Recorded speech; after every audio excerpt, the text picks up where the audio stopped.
A gente já está ao vivo, tá? Não tem ninguém ainda visualizando, certo? Mas a gente já está ao vivo. Agora eu só vou compartilhar no Face lá. Cara, tá muito branco. Oi?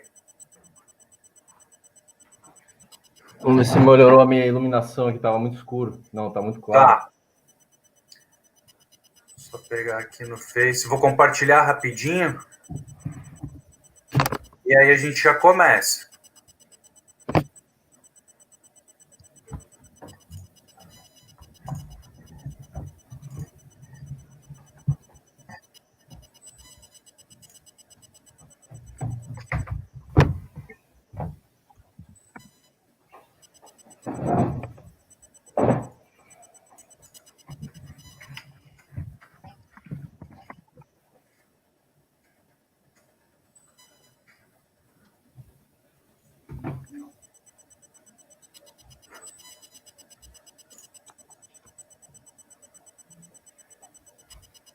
Aí.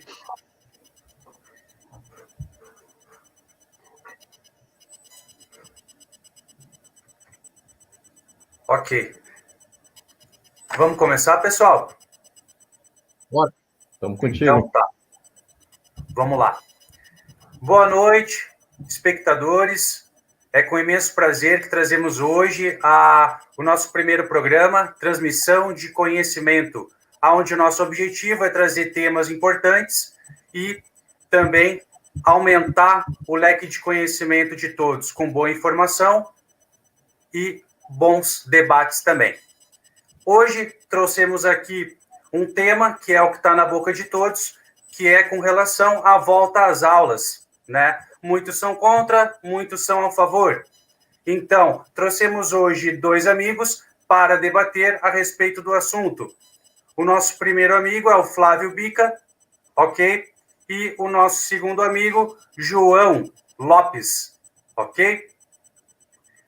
Vamos começar assim, 3 minutos para apresentação para cada, depois 5 minutos para cada poder fazer a sua argumentação inicial, depois mais 5 minutos para cada fazer o contraponto e depois 3 minutos para as considerações finais e encerramento. Ok? Sem mais delongas, vamos começar com o nosso amigo Flávio Bica. Pode se apresentar. Opa, boa noite, pessoal. Boa noite, audiência. Boa noite, Gilberto. Boa noite, João. Parabéns aí, Gilberto, pela iniciativa do canal. Transmissão de conhecimento é um nome maravilhoso. A educação é base fundamental na sociedade de um indivíduo. E eu desejo muito sucesso aí para ti, que traga grandes temas aí, grandes debates e contribua muito aí com o nosso conhecimento aí sobre os assuntos. O Gilberto, eu conheci ele em Garopaba há pouco tempo e ele é um cara que ele é muito dedicado às causas sociais, ele é professor da rede pública aqui, ele é voluntário, inclusive, muitas vezes ele trabalha sem ganhar, né? Então ele é realmente alguém preocupado com causas coletivas e isso eu admiro demais nele. O João também, eu conheço ele há algum tempo, ele também é um amigo dedicado aqui da cidade a causas coletivas. Eu acho que o João não sabe, a gente tem um amigo em comum, o Gustavo Fidelis, ele é teu primo, né, João? E foi ele que me apresentou o Garopaba, cara. Eu tive com o Gustavo em 98, né? E graças ao teu primo aí eu conheci essa cidade maravilhosa aqui. Hoje moro aqui e graças a Deus eu tenho oportunidade aí de trazer a minha contribuição aí para a sociedade, para a comunidade local, né? Bom, como o Gilberto falou aí, rapidamente, a gente tem um tempinho para se apresentar. Eu sou engenheiro civil, formado na Universidade de Santa Catarina, na Federal de Santa Catarina. Eu tenho mestrado em engenharia ambiental de recursos hídricos na Universidade Federal do Paraná, pós-graduação em contabilidade e finanças pela UFSC também, pela Universidade Federal de Santa Catarina, e também sou analista credenciado pela CVM, bem como gestor de investimentos credenciado, né? Hoje eu sou um profissional na área de investimentos, gestor de recursos, e essa é a minha profissão atual. Além disso, também eu sou a liderança do Partido Novo, aqui na cidade de Garopaba, e isso eu considero também um privilégio, conseguir, assim, de certa forma, dedicar mais às causas coletivas, né? E hoje eu estou aqui também nesse espírito público aí, também muito como um aprendiz, né? Quero aprender muito aí com o João aí, com a visão que ele tem sobre o assunto, né? Retorno às aulas durante esse momento de pandemia, né? E também espero conseguir contribuir com boas informações, com bons dados aí para esse debate. Tá? Era isso.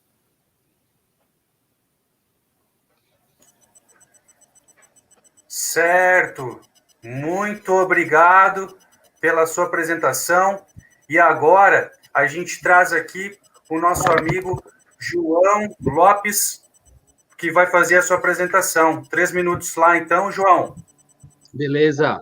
Boa noite, pessoal. Boa noite, Flávio. Boa noite, Gilberto. Boa noite aí, o pessoal que está nos assistindo. Te parabenizar também, Giba, pela iniciativa de abrir um canal onde a gente possa conversar, onde a gente possa trocar conhecimento, onde a gente possa aprender um com o outro e talvez esclarecer algumas coisas para quem nos assiste, né? Somar esse conhecimento, isso é super bacana.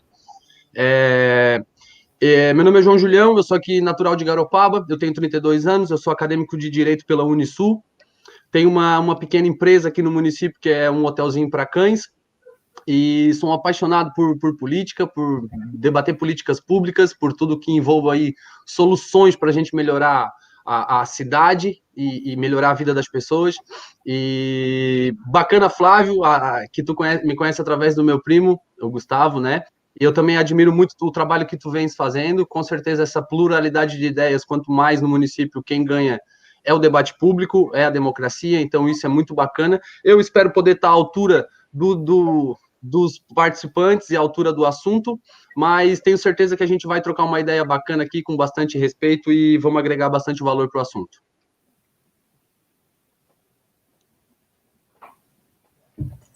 Ok. Muito obrigado pela apresentação, João, me desculpe. E agora eu vou fazer o seguinte: quem vai querer cara, quem vai querer coroa, para mim fazer o sorteio de quem vai começar? Pode escolher aí, Flávio. Coroa. Na posição de mais velho aí, eu quero ficar com o coroa. Ok, coroa para o Flávio, cara para o João. Estou com a moeda na mão. Vamos lá. Cara, então o João, ele começa a argumentação, tá? João, antes de tudo, eu gostaria só de deixar claro aqui e pedir para vocês dois também deixarem aqui a posição inicial. O João, ele é contra a abertura das escolas e o Flávio, ele representa as pessoas também que são a favor, tá? Cada um vai trazer a sua linha de raciocínio e espero que ao final desse programa todos nós tenhamos mais informação para também tomarmos e termos uma possibilidade de tomar uma decisão melhor para todos nós, com o máximo de informação possível, certo? Nosso objetivo, mais uma vez lembrando, é a união de ideias, ok? E acredito também que no final todos aqui vamos sair ganhando. Então, João, vamos começar a marcar aqui, ok? 5 minutos. Depois, Flávio, com a sua também apresentação inicial da sua ideia. Beleza, pessoal? Então vamos lá.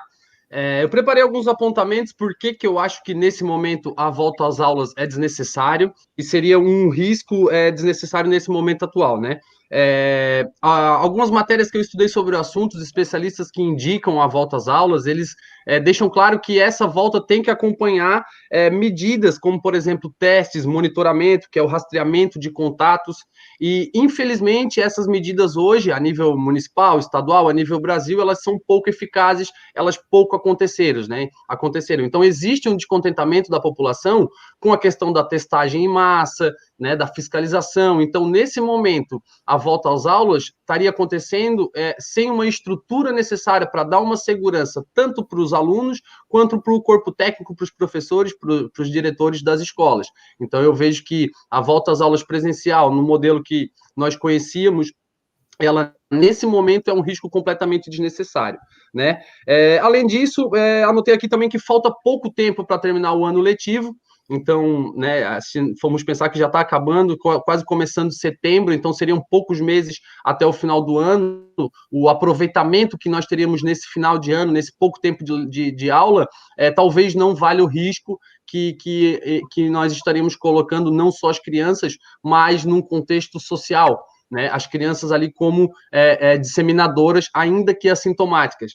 Há poucos dias saiu um estudo também que trouxe isso à tona, que as crianças podem ser tão transmissíveis como os adultos, né? Que o nível viral é tão alto como nos adultos. Então, isso preocupa, né? Por mais que as crianças tenham uma relação de tratamento melhor, mais eficaz no tratamento de Covid, com menos uso do sistema público, consequentemente transmitiria para os familiares, e aí a gente entra numa questão social também, onde a maioria das crianças moram com avós, com pais e tudo mais, né? A nova lei, que também foi tema dos últimos dias, que ela trouxe medidas também positivas para o enfrentamento da Covid, como, por exemplo, aqui, que o conteúdo desse ano ele poderia ser aplicado no próximo ano, né, aglutinando algumas séries. É claro que não é o ideal, não é o que a gente deseja, né, porque vai sobrecarregar um pouco o próximo ano, mas é uma opção. Então, a legislação agora recebeu uma atenção, a legislação da educação recebeu uma atenção no enfrentamento ao Covid, e isso facilita também para que a gente possa voltar com mais calma, mais estruturado, mais preparado no ano que vai entrar. Tá? Além disso, também percebi ao longo aí de consultas com o pessoal e analisando a situação que a grande maioria de pais, professores e a sociedade em geral é contra a volta às aulas. Então, a volta às aulas, em se tratando de política pública, em se tratando de algo que parte do Estado para com o cidadão, eu penso que é primordial que a gente escute a população. O pai, a mãe, os professores, os corpos técnicos das escolas, porque eles que conhecem essa realidade de fato. Então, eu penso que essas pessoas devem ter prioridade na hora de opinar sobre essa questão de volta às aulas, e a grande maioria se posicionou contrário, né? Então, basicamente, de abertura era isso, até para não me estender mais, não sei se eu utilizei o tempo todo, mas também não precisa, porque acho que é um bom começo, né? Ok, muito obrigado, João, pela sua abertura. Agora a gente vai passar a voz aqui para o Flávio, para também poder fazer o início da sua argumentação. Flávio, vou zerar aqui o meu cronômetro e já vamos começar com você. Pode começar, Flávio. Ótimo, Gilberto, beleza? Obrigado, João, aí pela introdução. Concordo com a maioria dos aspectos que tu falou, e parabéns aí por essa pesquisa junto à população. Eu sou um pouco mais formal, né? Então, acho que pela minha formação aí, pela natureza do meu trabalho, eu acabei trazendo aqui uma apresentação, uma breve apresentação que eu fiz, e eu vou apresentar os slides aqui na medida, vamos ver se talvez eu passe um pouquinho do tempo, mas depois o João pode tomar meu tempo de volta, porque eu já não vou ter muito mais coisa para falar, tá? Vou, Gilberto, tentar aí mostrar na tela a apresentação, já coloquei aqui na minha. Se vocês puderem dar um retorno aí, se estão conseguindo ver a primeira tela. Flávio, ainda não apareceu para mim aqui para mim poder compartilhar. Não apareceu, tá. Não, ainda não. E agora, como é que tá? Não, ainda não apareceu para mim para o compartilhamento. Engraçado, ontem a gente estava no... Isso, nós testamos e funcionou tudo perfeitamente. Processo, né? Deixa eu fazer aqui uma... tenta novamente, vamos ver. Se você quiser, você pode também me enviar aqui pelo WhatsApp e eu abro, tá? É uma alternativa também. Isso. Mas aí para você, o share screen... Agora vai dar aqui, ó. Agora, na verdade, era a pecinha atrás do computador aqui, o problema era comigo. Né? Tá, vamos ver aqui, já estou aguardando para me dar a permissão. Não, a paciência de vocês aí, sempre a primeira vez é mais complicado. Tudo bem, não tem problema não. Vamos Só colocar. ainda, para mim, ainda não chegou aqui nada para aceitar o seu compartilhamento. Agora vai. Aí, agora sim. Beleza. Certo. Então, bom, agora que o pessoal está vendo na primeira tela aí, é um apanhado de uma pesquisa de dados aí, como eu sou um estudioso do assunto aí, até por questões profissionais, e também minha questão a minha preocupação com causas coletivas, sim, não, exemplo de vocês dois, né? É um assunto que me interessa bastante, volta às aulas, tem consequências econômicas, consequências sociais e consequências familiares também. Eu não tenho filhos, mas eu tenho uma sobrinha de 6 anos de idade e ela é minha referência, assim, no que tange aí um olhar, assim, com com o vínculo de sangue, né, em relação a esse assunto, tá? Então, essa primeira tela, ela mostra aqui uma associação forte entre a queda de renda provocada pela baixa escolaridade, né, das crianças, né? Então, a gente vê aqui que quanto mais anos de estudo a pessoa tem, né, de qualquer grau aí que a gente está falando, né, sua renda, a renda associada a essa escolaridade, ela cresce numa proporção muito justa, é uma correlação muito forte, né? Então, esse gráfico aqui, ele resume essa associação essa correlação entre anos de estudo, né, e a renda das pessoas, tá? Esse dado é importante, porque a gente também consegue associar diretamente a questão da renda com a questão da expectativa de vida, né, dos cidadãos, das pessoas, né? Esse gráfico aqui é o gráfico do logaritmo da renda per capita, né? A renda per capita, só explicando para o ouvinte aí que não está habituado, esse economês aí, é o indicador de renda, de ganhos, de salário das pessoas, né, de um dado país. Ele seria a produtividade do país dividido pelo número total de pessoas daquele país, né? Então, a gente vê que quanto maior a renda ali naquele eixo inferior, mais eu tenho acréscimo de anos de vida, expectativa de vida, né? E ali a gente localizou naquela bolinha verde onde o Brasil se encontra, né? Esses dados são de 2011, mas eles servem para a gente conseguir trazer uma relação aí de causa e efeito, né? Em 2011, o Brasil tinha uma expectativa de vida do ser humano ao nascer de 74 anos de idade, né? De acordo com a nossa renda. Então, aqui com esse gráfico, a gente consegue ver que quanto maior a renda de um país, mais rico é o país, né, em seus recursos, mais a expectativa de vida das pessoas ela cresce, né? E como a gente viu no gráfico anterior, a renda depende da educação, né? Então, com isso, a gente conclui que anos de escolaridade são associados diretamente à expectativa de vida, né? Então, esse estudo aqui ele foi realizado pelos estudantes de Princeton, faculdade norte-americana, onde se viu que para cada ano de escolaridade a mais dos indivíduos, se ganhava 0,7 anos de expectativa de vida, né? Uma relação muito forte.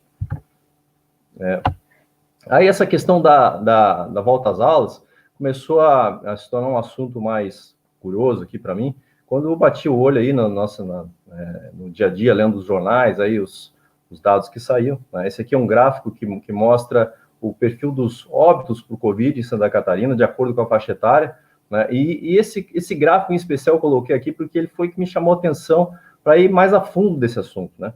Me chamou muito a atenção a baixa letalidade nos casos confirmados de Covid, de acordo com a faixa etária, né? Se a gente vê aqui nas faixas aqui, talvez não esteja tão claro para vocês, mas a parte inferior do gráfico são as pessoas mais jovens aqui, e praticamente você não consegue ter uma porcentagem significativa de óbitos nessa faixa etária aqui até 29 anos de idade, né?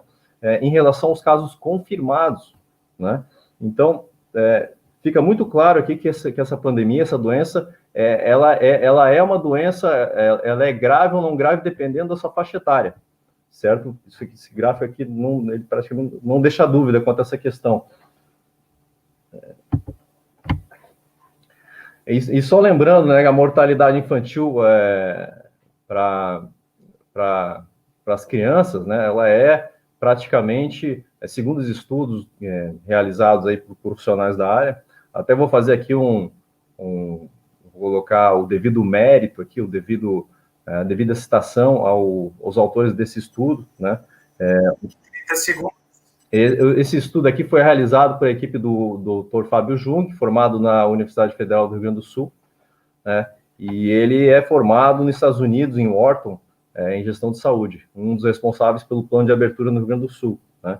Então, esses dados aqui, eles nos mostram que a letalidade, a gente pode comparar a letalidade da Covid para as crianças em relação à letalidade da H1N1, que é causada pela a gripe influenza, né?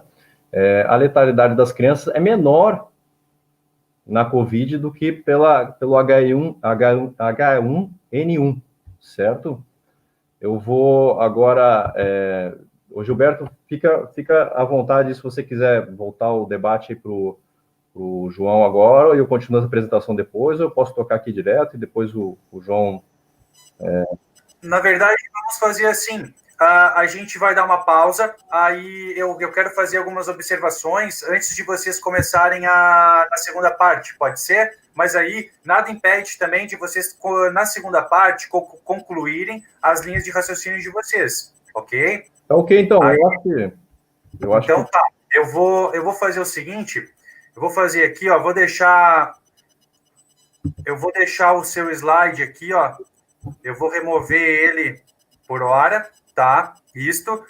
E aí, eu queria só, antes de mais nada, lembrar mais uma vez que o nosso programa ele não tem nenhum tipo de viés político ou ideológico, tá? E o nosso objetivo principal é trazer ideias, juntar ideias e construir ideias melhores ainda, tá? Então, eu aqui não sou, eu particularmente não, eu gostaria de ser muito mais inteirado, né, ter um conhecimento muito maior em determinados assuntos, mas eu não tenho, que querendo ou não é como a maioria das pessoas da população né? Então eu vou fazer aqui também o meu papel de cidadão e vou fazer também algumas observações que eu gostaria, se possível, né? Isso eu não falei para vocês que eu ia fazer, mas se possível, tá? Se vocês se sentirem à vontade, para que vocês tentassem comentar a respeito, tá?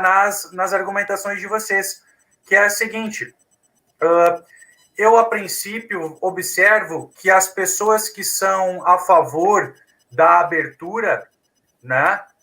Todas elas partem também de um princípio de que querem o direito de trabalhar, né? Porque a gente sabe que todos têm o direito, né, de ir e vir, o direito de trabalhar, aquela questão. Mas, por outro lado, aí eu queria saber, assim, o que vocês acham e o que vocês teriam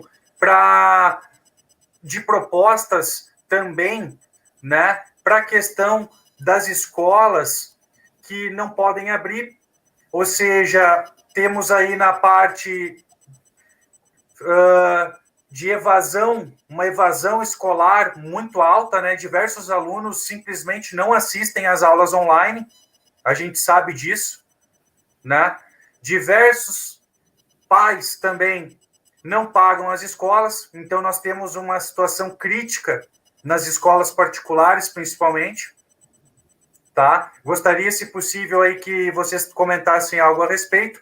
Por outro lado, nós temos também uma questão que é sabido, né, que é constatado que as crianças, elas são, sim, né, veículos de transmissão do vírus. Então, a gente fica eu como pessoa, eu fico numa situação muito delicada, porque de todos os lados tem a sua razão, e são razões fortes, não são razões fracas, né? Aonde a gente acaba, não, sabe, aquilo ali é um ponto de vista, mas não é. Todos os lados têm fortes razões, né, para defender uma opinião ou outra. Então, se possível, eu gostaria também, né, se possível, que vocês me dissessem algo para a gente tentar achar uma solução também, porque eu imagino que muitas escolas também que estão querendo abrir, né, Essas escolas estão querendo abrir por uma questão até de sobrevivência, né? A gente tem, eu recebi alguns números aí essa semana, né? Nós temos escolas, para vocês terem uma ideia, com uma inadimplência de 59%. Então, como que também uma instituição privada, né, no caso aqui a escola, como é que ela vai sobreviver não recebendo, né? Então, a gente sabe, né, que essa situação, ela é bem delicada, correto? Mas, por outro lado, a gente tem essa situação desesperadora das instituições privadas, aonde a população recebeu ajuda, né? Muitas empresas receberam ajuda, mas as escolas, elas receberam uma ajuda parcial, né? E a gente sabe, é constatado que a grande maioria dos pais não estão pagando, tá? Isso é uma realidade. E os que estão pagando querem desconto, né? Então é uma questão que a gente tem que pensar. Por outro lado, né? A gente tem que também pensar, e é muito mais importante do que uma empresa também, é a saúde. A saúde, a vida é mais importante que tudo, né? E a gente sempre vai prezar a vida. Então, se possível, já me acabei me estendendo muito, eu gostaria que nas colocações de vocês pudessem dar um parecer a respeito desse aspecto, o aspecto mesmo de sobrevivência, né, econômica das instituições, porque a gente sabe que a escola tem papel social, seja ela pública ou privada, né? E também a gente tem que lembrar de uma outra questão, que a escola pública, ela não tem como aceitar todos os alunos de escolas privadas, né? Então, isso daí pode gerar um colapso, né? Pelo menos ao meu ver. Então, agora, começando a segunda parte, eu vou deixar a voz com... Vocês querem fazer a mesma ordem? O João começa agora e o Flávio depois. Pode ser? Então, João, com a palavra você. Tá, ok. Vamos lá, então. Eu queria complementar ali o que o Flávio falou, eu achei interessante e é extremamente importante a relação que a educação tem com a questão financeira, com a questão da profissão e da estabilidade financeira do futuro adulto, né?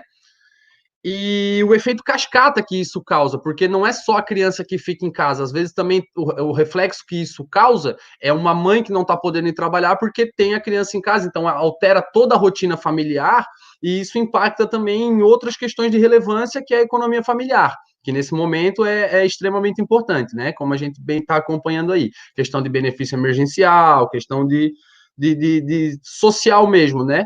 Fora a parte da educação, mas que uma complementa a outra e ambas sofrem reflexos uma da outra. Em relação ali à questão da suscetibilidade da criança, Flávio, ela é menor, mas aí é a questão que, deixa eu dar a fonte aqui também, que é um estudo de Harvard, que saiu na Veja, uma matéria de 20 de agosto, de 2 dias atrás.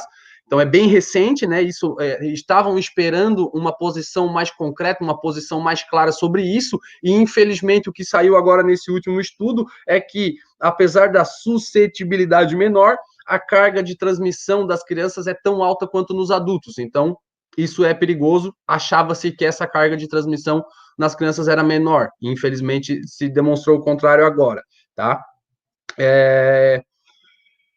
Sobre essa questão, Giba, que você levantou, eu quero dizer o seguinte, cara, as aulas online, vamos lá, vou te dar uma experiência própria. Eu estou no 7º semestre do curso de Direito, quase acabando, graças a Deus, e o último semestre, o semestre passado, 2020/1, isso. Foi bem complicado, tá? Por ser recente, o vírus pegou todo mundo de surpresa, então parece que a instituição não estava preparada para aquilo, mesmo já tendo algumas carreiras de matéria virtual, que a gente já fazia exclusivamente pelo computador, de forma online.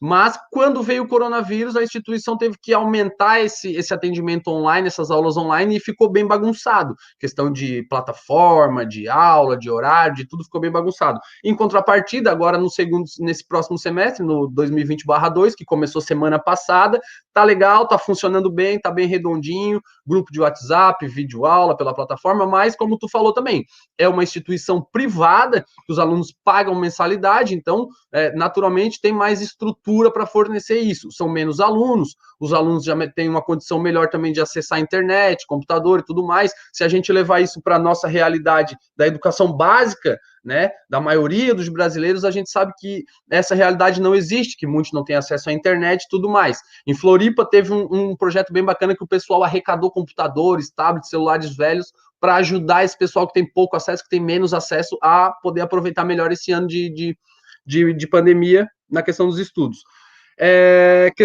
Então, da questão das aulas online, eu penso assim, Giba, poxa, a gurizada hoje, cara, passa o tempo todo em YouTube, Facebook, sabe usar o computador para tudo, e para as aulas online, muitos reclamam, né? Então, eu acho que é um pouco também de fugir da responsabilidade que tem, e essa responsabilidade também se estende aos pais, né? Então, é triste quando a gente vê relato de pais que estão achando ruim ter que sentar 1, 2 horas por dia com o filho para poder estudar, ou para poder botar uma pilha, para poder botar uma pressão que seja para que ele faça a aula online, né? A disciplina ela é salutar, ela é saudável para o jovem. Então eu acho lamentável isso, porque não é triste saber, porque demonstra uma realidade que é o quê? Então, quando tinha as aulas normais, o pai não acompanhava, não cobrava em casa que o filho estudasse, então isso é lamentável, né? Então a gente poderia aproveitar esse momento para melhorar essa relação da participação familiar na educação do filho. E a mesma coisa, já terminando para não me estender muito, a questão do homeschooling. O Brasil é fraco nessa questão do estudo em casa, e eu acho que os nossos legisladores poderiam também aproveitar esse momento para reforçar mais essa ideia, já que a volta das aulas vai ser, independente de quando, vai ser gradual, vai ter que buscar uma nova realidade. Então eu acho que o Brasil poderia apostar também as fichas na questão da educação em casa, né? É claro que com provas ali onde o Estado precisa comprovar que o aluno consegue passar para o próximo ano letivo, que isso tenha um regramento para não perder a qualidade, tá ok? Basicamente é isso e continuamos. Certo, então agora eu trago aqui a palavra para o nosso amigo Flávio. Com você, Flávio. Beleza, pessoal. Vou colocar aqui de novo a apresentação, tá? Acho importante, tem bastante dado aqui, bastante dado importante aqui para a gente dar uma olhada, para a gente rever alguns conceitos. A escola como principal ponto de apoio do Estado para as crianças, né? Alguns dados levantados aí pela equipe do Dr. Fábio Jung, né? 30% das crianças em quarentena desenvolvem critérios clínicos para diagnóstico de transtorno de estresse pós-traumático, pior de condições psiquiátricas, aumento de denúncias de violência doméstica durante o fechamento das escolas, né? Aumento na gravidade infantil é uma possibilidade também, né? A criança, ela em casa, muitas vezes ela é refém de uma situação social complicada, né? Então, a gente coloca a criança em risco, né? Quando a gente tira ela da rotina. Os casos de abuso infantil, também a escola serve como um ponto de denúncia desses casos, né? Refeições perdidas, desenvolvimento social, e aí, continuando, os impactos econômicos, né, não só nas crianças, mas a escola também é um setor econômico, né? Como bem lembrou ali o João, 27% dos pais deixam de trabalhar para cuidar dos filhos fora da escola, né? Nos Estados Unidos, as mulheres negras, elas estão sendo 2,4 vezes mais afetadas pelo desemprego do que os homens, porque a responsabilidade de cuidar das crianças em casa cai no colo delas, né? Então, todo aquele avanço de desigualdade social, né, está sendo regredido por essa situação, né? E eu quero fazer um comentário também, que o João comentou, essa questão da moradia como agente em casa, que é um problema para a transmissão. Na prática, né, a gente sabe que as crianças não estão em casa, né? Isso é fato, a gente observa aqui na rua onde eu resido, né, as crianças estão interagindo entre si, estão brincando, a maioria está sem máscara, estão soltando pipa, estão batendo bola. Isso em comunidades, em favelas, é uma realidade mais forte ainda. Minha sobrinha também, que é filha de médica, ela também está interagindo com as amigas, né? Então, os pais já saíram para trabalhar. Se a gente pensar numa moradia, num lar médio no Brasil, que é aquela moradia onde tem as 3 gerações, né, nas favelas, na comunidade, onde tem o vô, os pais, as crianças, os pais já saíram para trabalhar há meses, né? Então, essa contaminação, os estudos sobre prevalência em favelas, em comunidades mais carentes, já mostra que o grosso da epidemia já passou, né? Então, foi realizado várias entrevistas com líderes comunitários, tem mais dessas entrevistas nesse estudo do Fábio Jung aqui, eu posso compartilhar para vocês depois, podem me pedir por e-mail ou por rede social, posso disponibilizar para o Gilberto também, para o João, né? O Gilson, ele é um líder comunitário lá em Paraisópolis, né? E ele fala dessa realidade, desse dia a dia desse dia a dia das crianças, né? Elas já estão interagindo, elas estão na rua, as crianças os adolescentes com uma idade mais avançada já estão até trabalhando, inclusive, na rua, ajudando na renda em casa que caiu, né? Então, isso na prática não é muito verdade, essa questão da transmissão a mais, né? Aí a gente vê aqui estudos de caso, tem inúmeros estudos de caso nesse estudo do Dr. Fábio Jung, né? Em Portugal, a gente consegue ver que naquele gráfico mais inferior ali, que a reabertura das escolas, ela não causou um ciclo pior, né, da epidemia lá em Portugal, certo? Então, se a gente transpassar essa situação aqui para o Brasil, né, a gente está vendo que tem um excesso de aversão a risco nessa tomada de decisão. Alguns fatores aí a gente pode levantar, né? Por exemplo, esse é um ano eleitoral, eu vejo que os políticos no Brasil não têm os estímulos para agir, tomar ações assim mais arrojadas, né? Eu diria que eles agem com excesso de cautela por causa da eleição, e isso é ruim, porque traz uma decisão que não tem um custo-benefício positivo, né? Eu vejo isso acontecendo, é um diagnóstico que eu sinto, né? Em São Paulo já poderia estar se retomando as aulas, sim, né? Mas, infelizmente, algumas das nossas instituições no Brasil estão agindo contra essa liberdade dos cidadãos e do Estado de poder voltar às aulas, né? Eu vi recentemente a Defensoria Pública do Rio de Janeiro, o Ministério Público também, impedirem escolas particulares de abrir, o que é um absurdo, né? Porque você tira a liberdade do cidadão. Tem gente querendo levar seu filho para a aula, né? E tem gente querendo dar aula, e o cidadão está sendo impedido de exercer esse direito. Eu até relativizo a questão do ensino público não voltar, embora os dados mostrem, sim, que podem voltar, né? Mas a questão privada, eu acho, é uma violência descabida, né? Só citando aqui um exemplo aqui no Brasil, o estado do Amazonas, onde o retorno às aulas as aulas no setor privado retornaram no início de julho. Essa primeira setinha verde aqui, ela aponta onde se retornou às aulas nas escolas privadas, lá no início de julho, no Amazonas. Então, você veja, você não consegue detectar aqui um novo surto de hospitalizações por síndrome de respiratória aguda grave, né, nos hospitais de Amazonas por causa desse retorno das aulas privadas. E o retorno às aulas públicas do ensino médio ocorreu agora, depois do Dia dos Pais, no dia 10 de agosto, e eu também não consigo acreditar que isso vai gerar, por conta de todos esses casos aí, gerar novas ondas de distribuição do Covid, até pelos aspectos que a gente falou aqui, né? Então, eu vou concluir rapidamente, né? Os problemas causados pela interrupção da educação e do acesso à escola são maiores do que os potenciais devido à Covid-19, né? Foi mostrado ali, né? Questão de susceptibilidade, letalidade, né? A gente lembra que no Brasil a idade média o professor médio do Brasil tem entre 30 e 39 anos de idade. Também foi uma pesquisa realizada, PNAD, né? São professores na média jovens. A gente pode isolar os grupos de risco e conseguir fazer retorno às aulas, né? O retorno às aulas exige ações preventivas, mas elas são mais simples do que a criação de hospitais de campanha, como lembra os formuladores de planejamento desse retorno, dessa abertura dos estados pelo Brasil, né? Não adianta cair nessa visão de sindicato aí, achando que é muito complexo, que na verdade não é, tá? Os riscos existem, mas compensa o retorno às aulas mesmo sem a vacina, tá? Seria a parte mais objetiva que eu queria apresentar aí. Obrigado pela atenção de vocês. Ok. Antes, então, da gente ir para a parte final do nosso bloco, eu queria só perguntar para vocês, porque eu sei aqui que vocês, embora não tenham pontos de vista diferentes, mas, por outro lado, eu sei que os dois têm uma alta capacidade, né, em achar soluções. Então, analisando também o ponto de vista de um e de outro, e também, querendo ou não, conversando com as pessoas, né? Vendo também a questão, como o Flávio falou, da necessidade de muitos pais também utilizarem a escola como local para deixar o filho, para poder trabalhar, ou seja, não consegue produzir também, né? A gente entra na questão ali econômica. Temos também, como eu falei, né, o outro ponto que é muito forte, que é a questão da segurança, né, dos jovens e principalmente das pessoas mais velhas que estão nas suas casas, né, do seu convívio.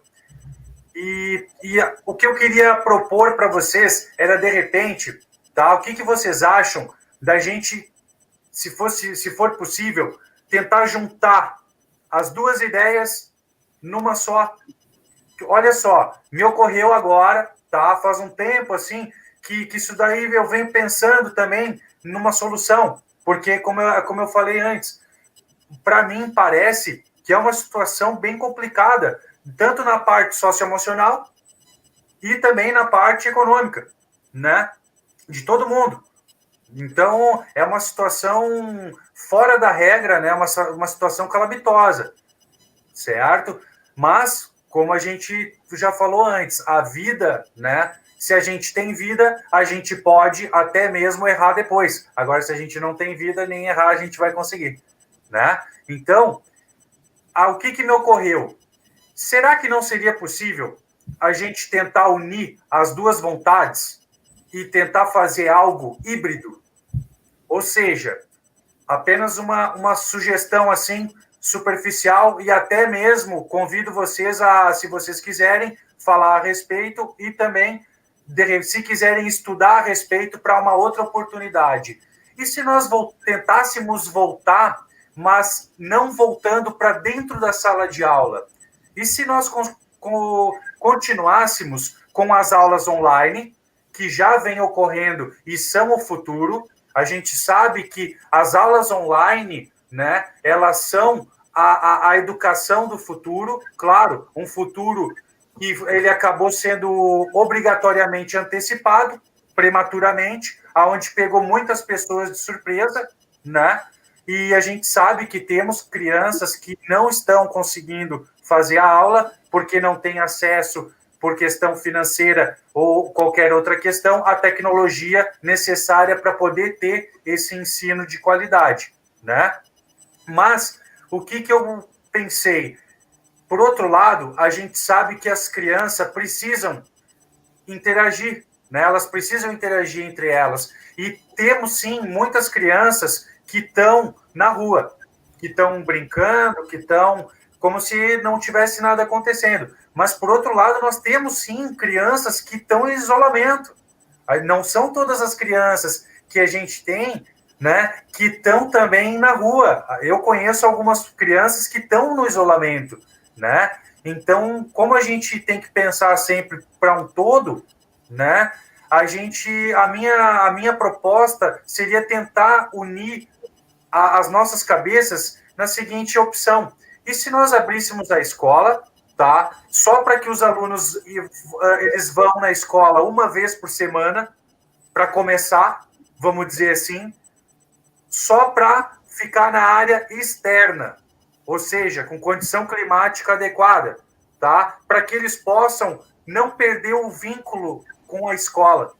Porque o que eu penso também é o seguinte: o aluno, ele não pode perder o vínculo com a escola, seja indo na escola para ficar sentado dentro de uma sala de aula, né?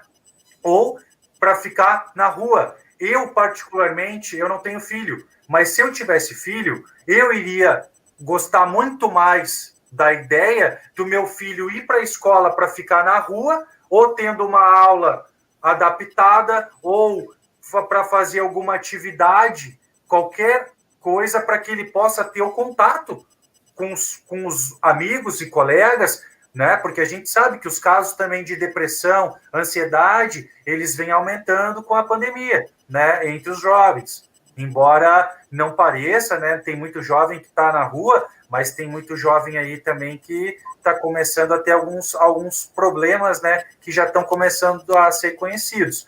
Então, a proposta que eu gostaria também de verificar a possibilidade de vocês, de todo mundo pensar junto, seria essa. E se nós fizéssemos algo híbrido? O aluno vai para a escola, fica só na rua, com monitores, com distanciamento, respeitando, controle de temperatura na entrada, ok? E aí o jovem, pelo menos, ele vai uma vez por semana, ou duas, quem sabe, não tô nem estipulando, tá? Mas a proposta seria essa, ele vai na escola para não perder o vínculo, numa fração pequena, ok? Na medida que for se observando que os índices se manteram em segurança, poderia se estudar uma volta vertical mesmo, né? Algo, não, vamos abrir e vamos tocar ficha assim, né? É porque, para mim, também eu acho muito perigoso a gente também abrir de qualquer jeito, né?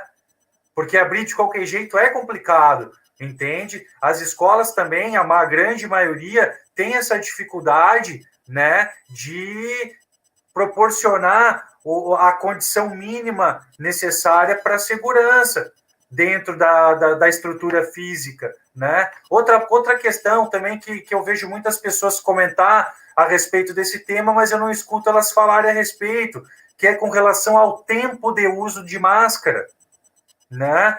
Eu já tenho lido alguns estudos aí que mostram que ficar respirando com a máscara por um período prolongado não é bom, não faz bem, né, para a saúde. Então, isso daí é algo que me preocupa também, porque o jovem, se a aula voltar, o jovem ele vai ter que ficar dentro da sala de aula com máscara, entendeu? Então, as escolas vão ter o sistema de regra, X tempo dentro da sala de aula, sai, respira, aí nessa saída, entendeu? Nessa saída, vai ter que sair de que maneira? Para voltar para a sala de aula, vai voltar de que maneira? Entende? A coisa, ela é bem mais complexa, porque a gente está falando de um vírus que é igual, ele é uma gripe, né? Então, o nível de contágio é absurdo, é muito alto.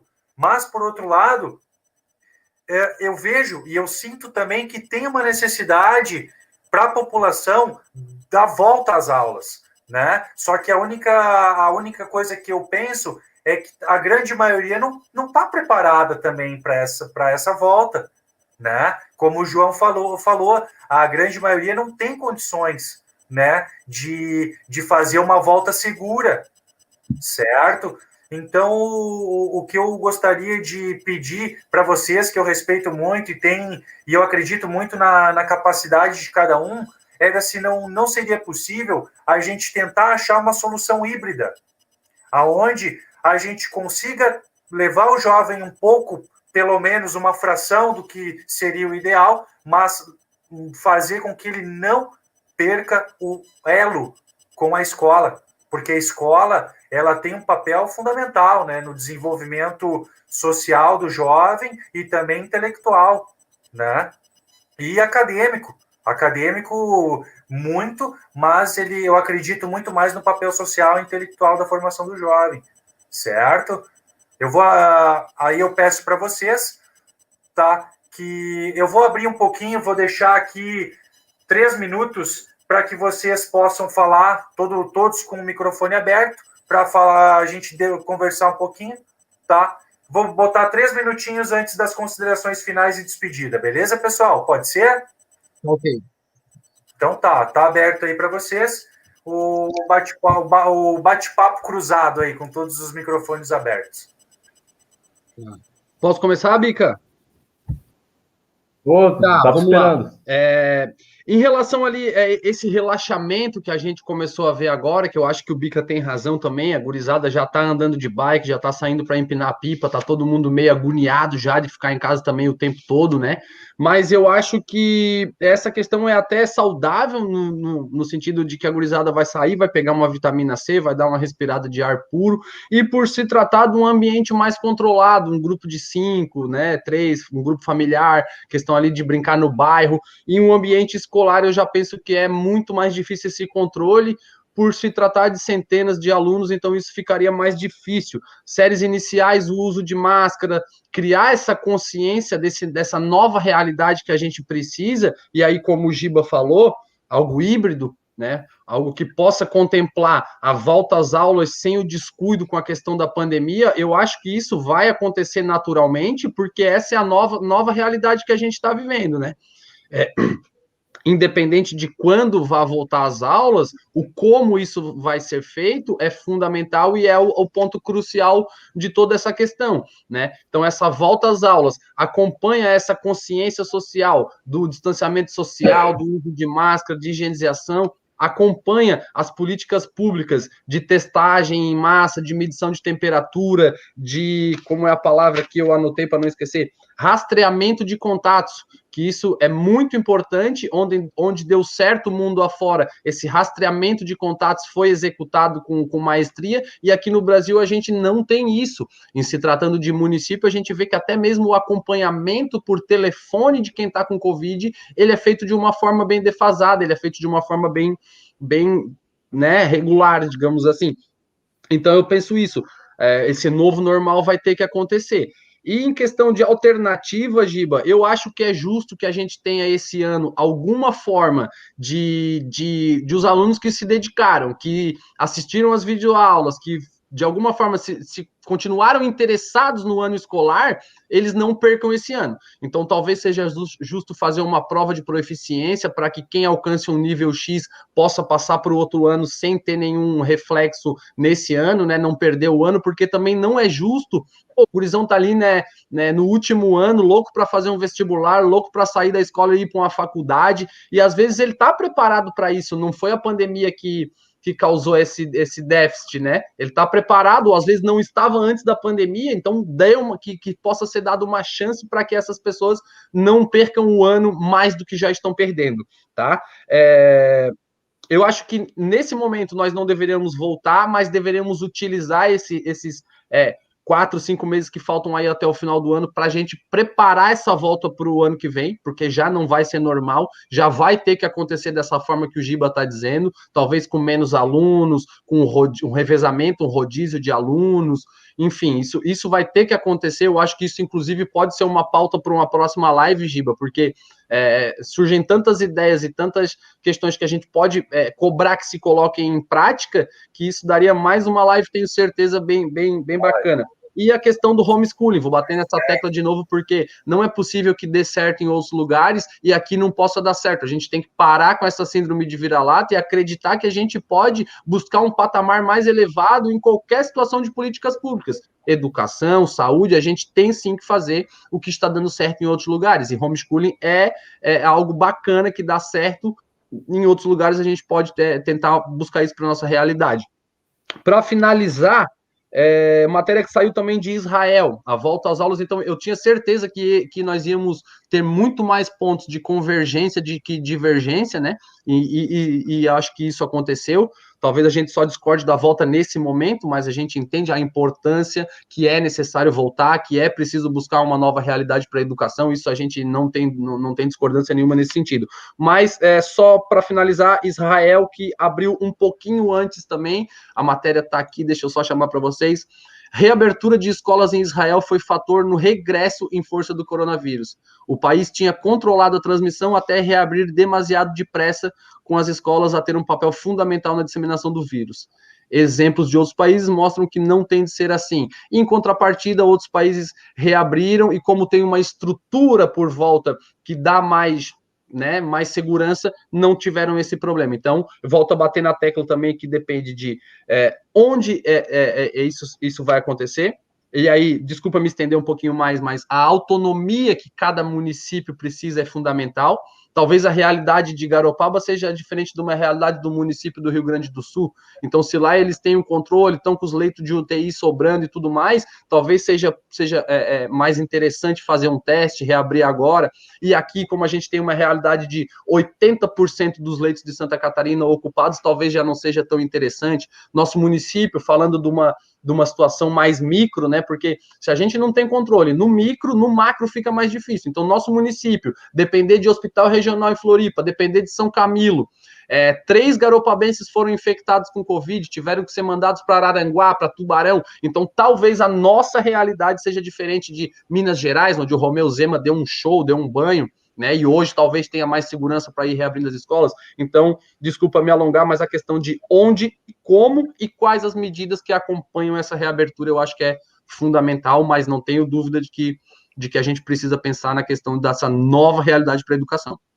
Certo. Na verdade, a única coisa, só uma observação, a minha ideia seria não para os alunos voltarem para a sala de aula, na escola, né? A minha ideia não é essa, porque eu ainda, para dentro da sala de aula, eu acho que ainda não é o momento. Mas, por outro lado, eu acho que todas as escolas, pelo menos as nossas aqui, elas têm estrutura física aberta, né? A região tem, ali o José Rodrigues também, José Rodrigues também tem, né? Então, sim, todos têm. Isso, então, de repente, nós poderíamos utilizar essa estrutura que a escola tem para, pelo menos, em grupos, né? Separamos uma fração. E outra coisa, por exemplo, os alunos do 4º ano para baixo, esses aí não. Ainda não, porque são muito jovens, ainda tem uma dificuldade maior na questão da higiene pessoal, né, da questão de consciência da higiene pessoal de contágio. Não que eles não sejam limpos, né? Quero deixar isso aí bem claro, né? Não estou falando isso. Estou falando que para fazer a higienização necessária para não ter contágio, tem que ter um grau de segurança e de atenção a mais. E aí, acredito que seria interessante dos jovens do 5º, 6º ano, de repente, para cima, para poderem ir para a escola, ficarem lá num convívio social com as suas limitações, de respeito do distanciamento, certo? Com monitores nas escolas, mas pelo menos eles estão vendo seus amigos, estão vendo seus colegas, né? Claro, a ideia seria essa, uma vez por semana apenas, né? Ou 2 no máximo, de início, né? Para que também os pais, a gente sabe que tem muitos pais que estão bem alarmados com essa situação, e aí os filhos também não saem de casa, né? Enquanto a maioria, vários estão na rua, que a gente sabe, mas a gente tem uma minoria que está trancafiada dentro de casa. Não são todos que estão na rua, né? Então a gente lembra também que nas escolas, tanto públicas quanto privadas, elas têm os 2 perfis, né, de criança, certo? Flávio, com você. Beleza, pessoal, é saudável esse debate, mas eu corroboro ali o João, eu acho que é um assunto para outra live, como retornar, sabe? Eu formatei hoje a apresentação para a gente falar sobre se deve voltar ou não deve voltar. E aí a posição que eu trouxe para defender é a de voltar, né? E aí eu acho que outra live é necessário, e aí eu nem queria me arriscar colocar nesse aspecto aí, porque eu não sou médico sanitário, não sou professor, né? Eu acho que eu poderia chamar a pessoa mais dessa área, assim, de como fazer essa volta. O que eu trouxe aqui mais para defender uma visão de o quanto é valioso para a gente retornar para essa aula presencial para um país na situação do Brasil. As questões do homeschooling eu acho maravilhoso, acho fantástico, mas a realidade brasileira, né, a gente é um país pobre, onde muitos pais e mães trabalham na rua e demoram muito tempo do dia para se deslocar nas grandes capitais e não tem tempo de fazer esse homeschooling, né? Eles precisam, as necessidades são mais básicas, né? E a questão da transmissibilidade alta, isso eu acho que é um fator, mas eu quero lembrar também na posição, né, de vocês, onde eu trouxe um slide aqui mostrando que a letalidade para crianças da Covid é menor que a da H1N1, né? Tem problema de falar isso. Ou seja, ninguém cogitou parar a escola no Brasil por causa da influenza, do vírus da gripe influenza, e tem gente preocupada com o óbito de criança com o Covid, que a letalidade é metade da H1N1, né? Então, essas coisas têm que ser pesadas, né? E já falando sobre esses assuntos, eu queria lembrar aqui que eu acho que o que eu mais queria reforçar aqui o recado hoje é a questão da liberdade individual, né? os dados estão na mesa, né? Já cada semana que passa, cada mês que passa, entra dados novos aí. A posição de muita gente está mudando, né? Eu posso mudar de posição, já mudei várias vezes sobre os assuntos, né? E estou cada vez mais convicto que a volta à escola é uma questão visceral para o país, para o nosso estágio que a gente se encontra como nação, onde a escolaridade média dos indivíduos é de 8 anos. A gente está atrás da Argentina em quase 2 anos de escolaridade, né? E essa falta de escolaridade traz morte, refletido. Eu entendo a posição dos políticos, mas eu não concordo, né? Porque se um político hoje abrir uma escola, né, no seu município, e aí causar uma morte de uma criança, ele vai todo mundo apontar o dedo para ele, vão julgar ele, mas se no futuro tiver duas dessas crianças se tornarem bandidos, ou morrerem assassinados, ou presos por tráfico de drogas, ninguém vai lembrar quem foi o prefeito que proibiu as crianças de entrar naquela escola. Então, é um trade-off muito difícil, né? Uma relação de risco, assim, tu tem que ponderar o longo prazo com o curto prazo, e eu vim hoje para fazer esse ponto do longo prazo, né?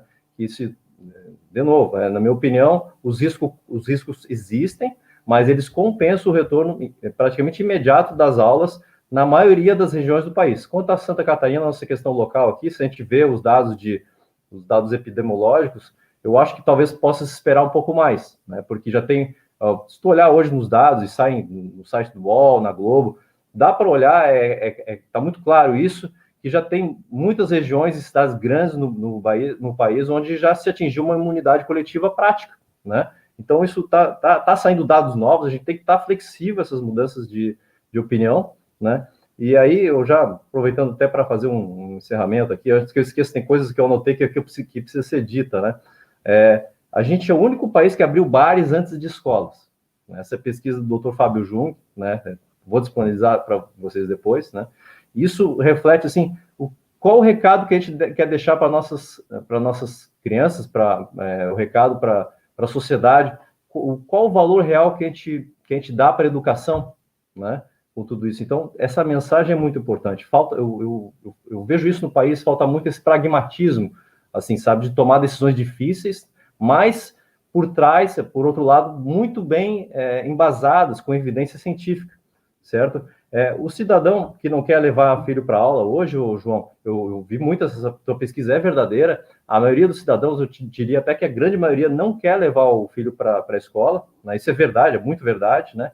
Mas eu vejo isso como uma falta de boa informação, sabe? Eu acho que as pessoas ainda tem muita gente que está naquele nível, assim, de estar assustado com a epidemia, né? E não ponderou todos esses dados, todas essas informações para poder dizer assim, não, eu acho que eu posso sim levar meu filho para a escola, apesar de todos os riscos, sabe? Então eu vejo como um problema realmente de informação. Eu acho que o canal do Gilberto é excepcional para trazer essa informação, né? Que mais gente pode nos assistir e espalhar isso, né? Espero que espalhe, né? Para que mais gente possa rever essa opinião, né? E aí eu gosto de lembrar de novo, né, da minha sobrinha aqui, a minha irmã, ela é médica, e aí eu perguntei para ela, quando eu estava ainda na dúvida, formando essa opinião que eu tenho hoje, perguntei para ela, mana, se a escola abrisse hoje, tu levaria ela para aula? Pô, no primeiro dia, mano, sabe? E ela é médica, ela tá por dentro, ela tá atendendo lá em São Paulo, né? Claro, cada região é uma região, mas na grande maioria das cidades brasileiras hoje já daria sim para abrir escola. Os dados estão mostrando isso, estão acumulando e a gente está perdendo tempo. O calendário escolar, eu acho que tem que ser... Pô, eu não quero... Na verdade, já que comecei a frase, né? Eu acho que essa questão de ter férias tem que ser... A gente realmente precisa de pragmatismo na nossa sociedade para o Brasil dar certo, sabe? Joga tudo pro alto, esse negócio de férias, dá 10 dias de recesso para todo mundo, refaz esses calendários escolares, entendeu? Se precisar estudar no sábado, vamos estudar no sábado, vamos folgar domingo, sabe? Eu achei esse recado muito mais importante para passar para a nação, sabe? Da importância da educação para transformar o país, do que qualquer questão relativa a férias legais ou questões menores, sabe? Então, esse é o recado que eu tinha aí para dar aí para vocês. Certo, Flávio, muito obrigado. Eu queria ver com você, esse foi o seu encerramento ou você, depois que o João fizer o encerramento dele, você quer fazer um encerramento? Eu vou contar uma história aqui só para encerrar, vou inspirado aqui no Dr. Fábio Jung. Ele contou uma história que na época que ele estava estudando, onde o HIV tinha acabado de ser isolado, né, e era o vírus da vez naquele momento, lá na década de 80, e as mães carentes naquela época, com HIV, foi recomendado a elas darem de amamentar para os seus filhos, né, mesmo tendo o HIV positivo, porque o risco de se falecer, vir a óbito a criança, através de diarreia e outras doenças, era maior do que o risco de se adquirir o HIV. Ou seja, eu acho que essa história que ele contou, ela cabe bem nesse momento, sabe? Os riscos existem, mas, infelizmente, está na mesa aí o problema e a gente tem que encarar. Tá? E sem encerramento. Certo. João, vou passar para você fazer o seu encerramento. Beleza. Só concordando a última vez aqui com o Flávio na questão da liberdade individual, acho que esse é o caminho. Como a gente falou, isso pode ser uma pauta para uma próxima live, né? Como voltar, mas de repente isso que seja opcional, quem se sentir seguro, quem já tiver, né, mais tranquilo, poder optar por voltar para a aula normal e outras ou pessoas que desejem manter assim a virtual também sejam contemplados sem prejuízo nenhum. Acho que a gente como Estado, que o Estado fornecendo isso vai ser uma alternativa bacana e ninguém vai ficar sem ser contemplado pela educação, no caso, tá? Ademais, era isso, pessoal. Obrigado pelo convite, foi um prazer, satisfação tremenda. Acho que foi bem bacana aí a nossa exposição de ideias. Acho que a gente foi capaz de ser crítico e construtivo ao mesmo tempo, e eu acho que foi bacana. Contem comigo sempre quando for para tratar dessa forma respeitosa e construtiva. Ok, eu, em primeiro lugar, quero agradecer vocês dois por terem disposto aí do tempo de vocês, né, para vir trazer informação de qualidade aqui para todos. Gostaria também de deixar aqui em aberto, tá, o convite para a gente tentar unir os nossos pensamentos numa maneira de voltar, porque embora quem seja contra e quem é a favor, todo mundo sabe que uma hora vai voltar. Então, a gente poderia fazer um pensamento até mesmo de otimismo, né? Não que a gente não tenha otimismo, mas para a gente começar a antecipar o planejamento desse retorno, né? Porque, como eu falei anteriormente, acredito muito em algo híbrido, né? E eu acho que de uma maneira ou de outra, com certeza a gente vai voltar. Agora, a gente precisa unir os nossos pensamentos para que, de repente, a gente não volte de uma maneira desordenada, de uma maneira insegura, né? A única preocupação é essa, né? A gente voltar de qualquer jeito, falando num linguajar, assim, bem da população, tá? De qualquer jeito aí também eu acho que não dá, e a gente precisa unir o que cada um tem de melhor aí de ideia para que a gente faça algo seguro para todos. Pessoal, mais uma vez, muito obrigado. Gostaria também de fazer o convite para a nossa próxima edição, tá? Para que vocês estão convidados para assistir também, certo? Na próxima edição a gente vai trazer aqui a Carol, que trabalha com constelações familiares. Inclusive, hoje, nós já temos casos na justiça que foram resolvidos com constelação familiar. É algo que muitas pessoas ainda não sabem nem o que significa, tá? E, como eu disse, o nosso programa é sempre trazer bom conhecimento e bom entendimento para todos. Muito obrigado de coração aí para vocês. Obrigado, certo? Gilberto. Obrigado, João. Valeu, pessoal. Obrigadão. Vamos combinar para a gente fazer essa live. Vamos combinar para a gente fazer essa live do retorno e como que a gente poderia fazer esse retorno, né? Que eu acho que isso vai ajudar também muitas pessoas, até mesmo, quem sabe aí, pessoas a nível governamental, quem sabe essas ideias que a gente conversa aqui não vão plantando sementes nas pessoas também que podem tomar as decisões. Beleza? Um grande abraço para vocês. Beleza. Muito grato. Saúde e paz para todos nós. Valeu, galera. Fiquem com Deus.